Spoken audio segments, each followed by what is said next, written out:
My aunt threw hot coffee at me when I wouldn't loan her $20,000. So I pressed charges and she had to explain her criminal record to her employer.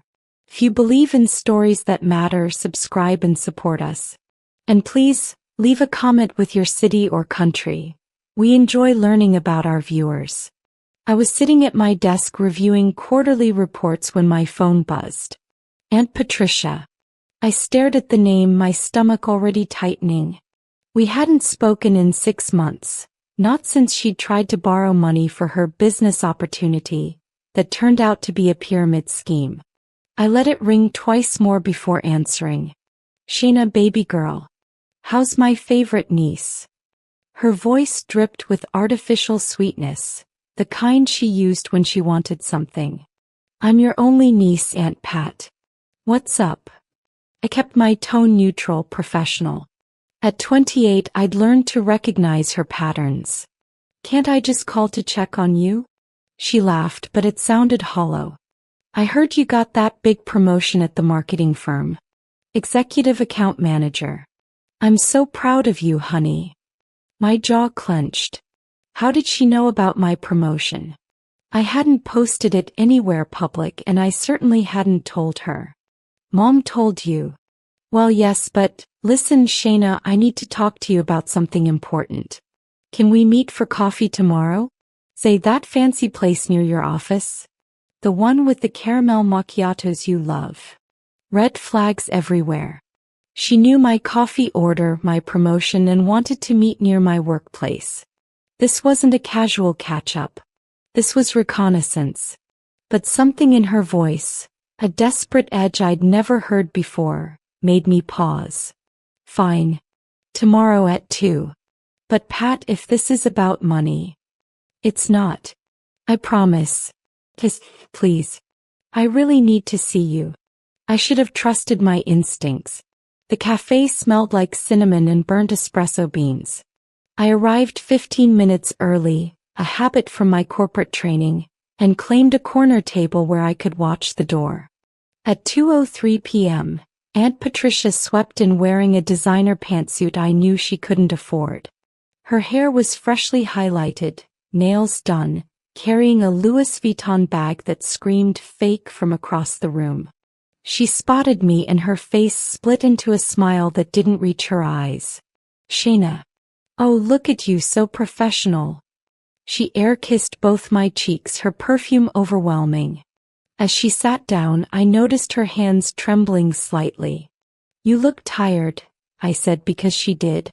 Under the makeup, her face was drawn, older somehow. It's been a rough few months, she admitted, dropping the false cheerfulness. Derek left me. Derek, her boyfriend of 3 years. The one she'd moved in with, quit her job for, let drain her savings while he worked on his music career. I'd warned her about him at Thanksgiving 2 years ago. She called me jealous and bitter. I'm sorry to hear that. And I was, despite everything. When did this happen? 2 months ago. He cleaned out our joint account and moved to Miami with some 22-year-old bartender. Her voice cracked. Took everything. My savings, the money from when I sold Grandma's ring, even the $1,000 I'd hidden in the flour canister. I felt a pang of sympathy. Grandma's ring had been worth at least $5,000. Did you file a police report? She waved dismissively. What's the point? He's gone. But Shayna, that's not why I asked you here. Here it comes, I thought. Patricia leaned forward, her eyes suddenly laser-focused. I need $20,000. Actually laughed. Not a mean laugh, just pure shock. You're joking. I'm dead serious. She reached across the table, grabbing my hand. Her grip was tight, almost painful. Shayna, I'm in real trouble. I took out a loan from some people. What people? My stomach dropped. Just businessmen. They helped me when the bank wouldn't. I thought Derek and I were going to flip this property, make a killing, but then he left and now I'm stuck with this loan and they want their money back with interest, and if I don't pay by next Friday, they said. She stopped, her face pale. They said what, Patricia? I pulled my hand back, my sympathy evaporating. They know where I work. Where I live. Her voice dropped to a whisper. They sent someone to my job last week. Just stood in the lobby staring at me through the glass doors for an hour. My boss asked questions. I can't lose this job, Shayna. It's all I have left. My mind raced. This sounded like a loan shark situation. Illegal, dangerous, stupid. Go to the police. I can't. There are complications. She wouldn't meet my eyes. What complications? Silence. Then, the loan might not have been entirely legal on my end either. Some paperwork issues. Tax things. If the police look into it, I could face charges. Of course. Of course she'd done something illegal. This was Patricia's pattern. Jump first, blame others when she landed in quicksand. I can't help you, I said firmly. Her expression changed. Hardened. Can't or won't. Patricia's voice took on an edge I'd never heard before. Accusatory. Both. I kept my voice steady though my heart was hammering. Patricia, I don't have $20,000 just lying around. I have student loans, rent, a car payment. You're an executive now. You make good money. I make decent money. Not throwaway $20,000 money. Especially not for something illegal that you got yourself into. I paused. How did you even find these people? She looked away. Derek knew them. Said they were legitimate. Derek, who stole everything from you and ran to Miami. Her jaw clenched. Don't talk about things you don't understand. I understand perfectly. You made bad decisions and now you want me to bail you out. Again. The words came out harsher than I intended, but they were true. This was the pattern. Patricia's entire adult life had been one crisis after another. Always someone else's job to fix. Again. She leaned back, crossing her arms. When have I ever asked you for money before? 3 years ago. $5,000 for your consulting business that never materialized. 2 years ago, $1,000 for your car repair that turned out to be a vacation to Vegas. Last year, $2,000 for your emergency dental work, that I later found out was actually for your boyfriend's court fees. Her face flushed red. You've been keeping score? That's what family does, Shayna. We help each other. Your mother helped raise you alone and I was there. I babysat you every weekend when you were little. You babysat me 6 times and Mom paid you each time. The atmosphere shifted. Became dangerous. You know what your problem is? Patricia's voice was cold now, all pretense of sweetness gone. You've forgotten where you came from. You get one fancy job and suddenly you're too good for your own family. That's not fair. Isn't it? Look at you in your designer blouse, drinking your $7 coffee, judging me. You think you're better than me. I'm not doing this. I started gathering my things. I'm sorry you're in trouble, Patricia. I really am. But I can't enable this anymore. You need professional help. A financial advisor, a therapist, maybe even a lawyer if you're really in danger. But I can't give you $20,000. She stood up abruptly, her chair scraping loud against the floor. Other customers glanced over. You're going to regret this. Is that a threat? It's a fact. Her eyes were wild now, desperate. I have been there for your family. When your mama was sick, who drove her to appointments? When you needed a place to stay that summer between apartments, who took you in? You let me sleep on your couch for 2 weeks and charged me rent. Because I needed the money. God, Shayna, not everyone has it as easy as you. Some of us struggle. Some of us make mistakes. Her voice rose. I'm drowning here and you're standing on the shore with a life preserver, refusing to throw it because you're mad about some petty things from years ago. People were definitely staring now. The barista had paused mid-order, watching us. Keep your voice down, I hissed. Why? Embarrassed? Afraid your colleagues might hear that you're letting your aunt get hurt over money you could easily spare. My face burned. I said, no, Patricia. I'm leaving. I stood up, slinging my purse over my shoulder. That's when she did it. Everything happened in slow motion and too fast at once. Patricia grabbed her coffee cup, still 3/4 full, steam rising from the dark liquid. Her face twisted into something ugly, something I'd never seen before. And she threw it. The hot coffee hit my chest and neck, soaking through my silk blouse instantly. The heat was immediate and excruciating, like 1,000 needles stabbing into my skin. I screamed, an involuntary animalistic sound of pain and shock. You selfish bitch. Patricia was screaming too. I hope they come for you next. I hope you lose everything like I did. The cafe erupted. The barista vaulted over the counter. A man in a business suit jumped between us. Someone was asking if I was okay, pulling me toward the bathroom. Cold water. I needed cold water. My skin felt like it was still burning, the pain radiating outward in waves. Call 911, someone shouted. Through the chaos I saw Patricia. She'd frozen, her empty cup still in her hand, face pale with shock at what she'd done. For a moment our eyes met. I saw fear there. And something else. Rage. Pure, undiluted rage that I'd said no. Then she ran. She actually ran out of the cafe, pushing past the gathering crowd, leaving her fake designer bag behind. The barista, a young guy with gauges, maybe 20, chased her to the door but didn't follow outside. In the bathroom, a woman I didn't know helped me peel off my ruined blouse. My skin underneath was angry red, already starting to blister in places. Honey, that's second-degree burns, she said, her voice gentle. You need a hospital. I couldn't speak, couldn't process. My aunt, my mother's sister, the woman who'd taught me to braid my hair when I was 7, had just assaulted me in a public cafe.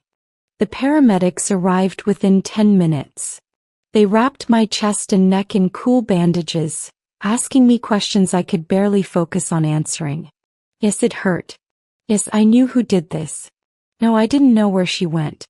The female paramedic, her name tag said Rodriguez, kept giving me these concerned looks that made me want to cry.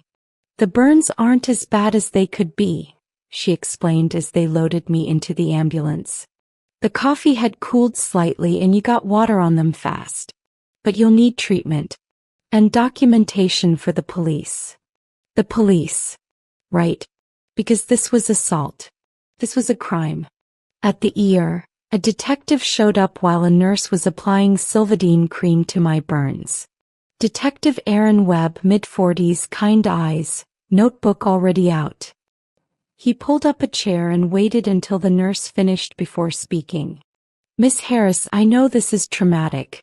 Take your time. Can you walk me through what happened? So I did.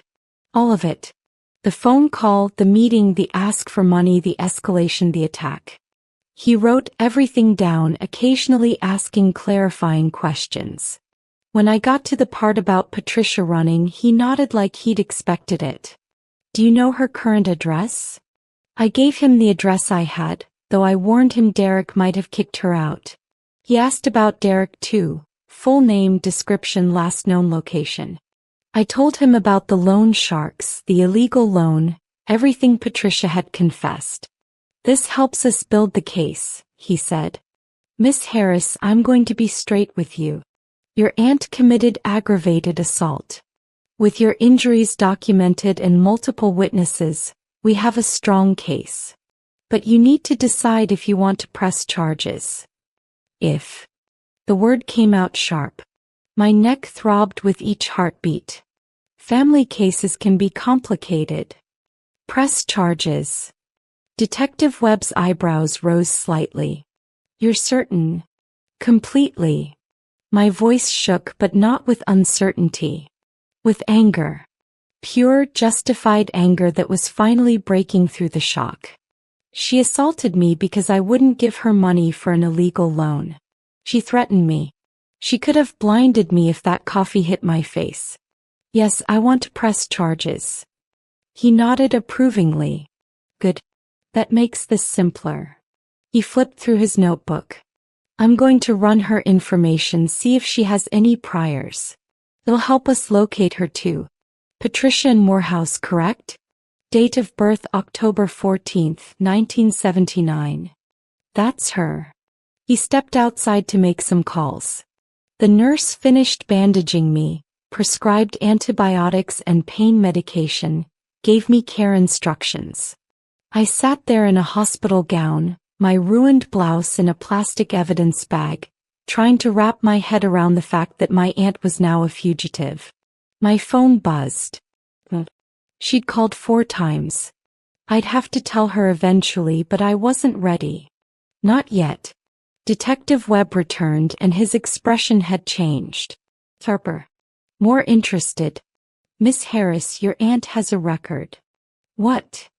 Patricia Morehouse has 2 prior convictions. One for fraud in 2015. She wrote bad checks to multiple businesses, got caught. Pleaded down to a misdemeanor, paid restitution. Second one in 2019 for theft. She stole from her employer over $5,000 over 6 months. That one was a felony. She served 8 months, got out on probation. My mouth went dry. I didn't know any of this. Your family didn't tell you? No. But pieces were clicking into place. The gaps in Patricia's employment history. The reason she'd missed Christmas in 2019, she'd claimed she was traveling for work. There's more, Detective Webb continued, pulling up something on his phone. Your aunt's current employer is Westfield Insurance, correct? She works in their claims department. I think so. That's what Mom said.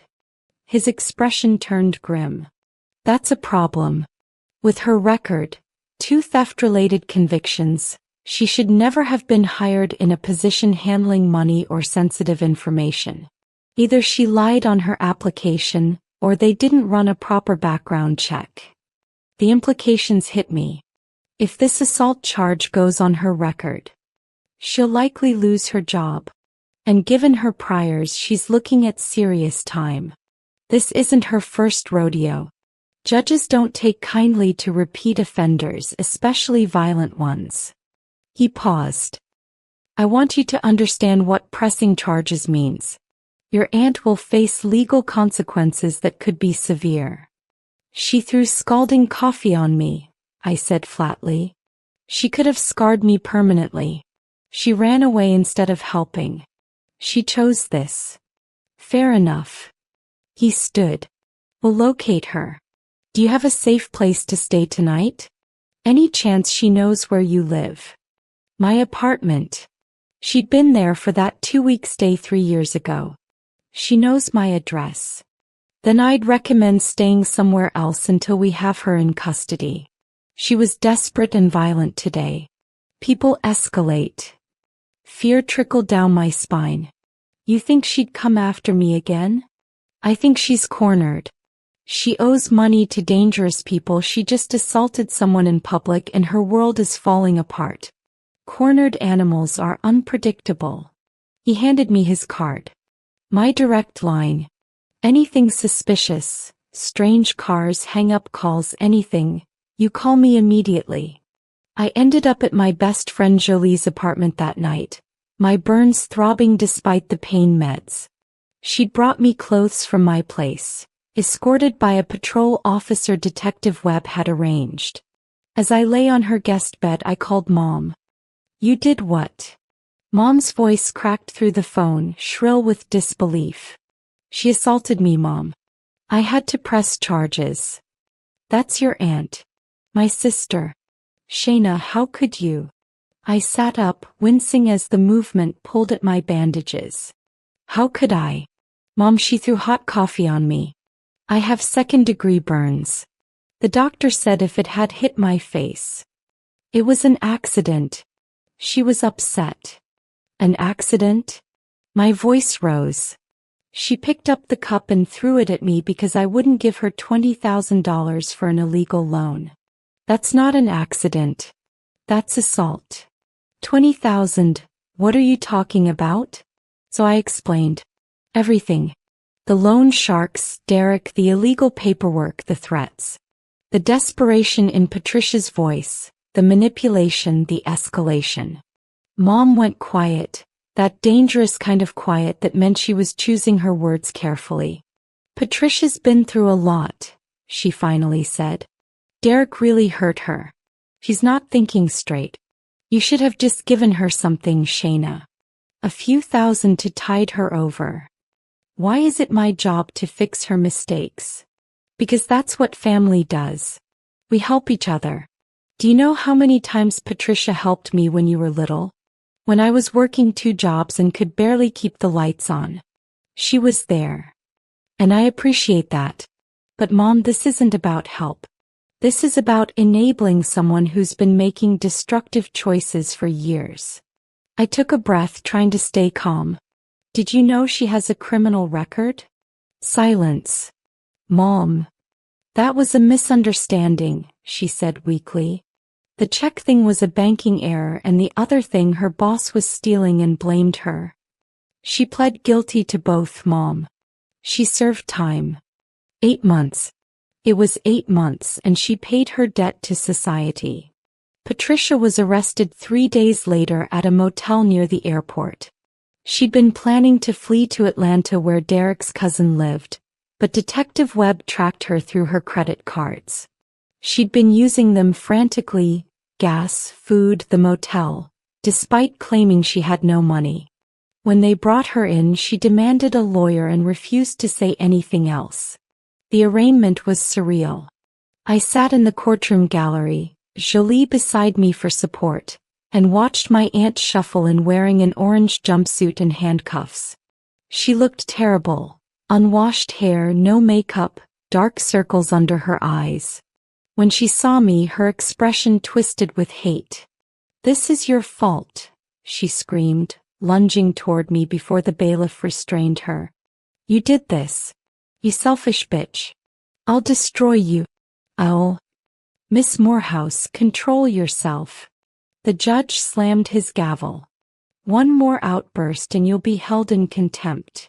Her public defender, a harassed-looking woman in her 30s, whispered urgently in Patricia's ear. My aunt subsided, but her eyes never left me. The hatred there was palpable, almost physical. This was someone I'd loved, someone who'd taught me to ride a bike, and she looked at me like she wanted me dead. The charges were read: aggravated assault, assault with a dangerous weapon, and, surprisingly, violation of probation. Apparently, the theft conviction in 2019 had come with 5 years probation, which she'd never properly completed. This assault automatically violated those terms. Bail was set at $50,000. Patricia's face went pale. Her lawyer argued for reduction, citing her employment and community ties. The prosecutor, a sharp woman named Catherine Osei, countered that Patricia was a flight risk who'd already attempted to flee the state. "Your Honor, the defendant has 2 prior convictions for fraud and theft," Osei argued. "She was arrested at a motel with a bus ticket to Georgia. She's unemployed." "I have a job," Patricia burst out. "You had a job," the prosecutor corrected coldly. "Westfield Insurance terminated your employment 2 days ago when they were notified of your arrest and prior criminal record. Records show you falsified your application by claiming no criminal history." Patricia's face went from pale to gray. No, they can't. I need that job. I have bills, I have debts." "You should have considered that before committing assault," Judge Morrison said icily. "Bail is set at $50,000. Next case." Patricia's lawyer tried to speak with her, but my aunt was inconsolable, sobbing and screaming about her job. As they led her away, she looked at me one last time. "I hope you're happy," she spat. "I hope you're proud of yourself. You've ruined my life. You ruined your own life, I said loudly enough for her to hear. I just stopped letting you ruin mine. Outside the courthouse, Detective Webb caught up with me. That went well. She showed the judge exactly who she is. When's the trial? Could be months. But with her record, the witnesses, your injuries, and her behavior in court, her lawyer will probably push for a plea deal. He paused. How are you holding up? Honestly, I felt lighter than I had in years. Like I'd finally cut a rope that had been dragging me underwater. I'm okay. Better than okay. I'm done feeling guilty for having boundaries. Good. He smiled. That's exactly the right attitude. The plea deal came 3 weeks later.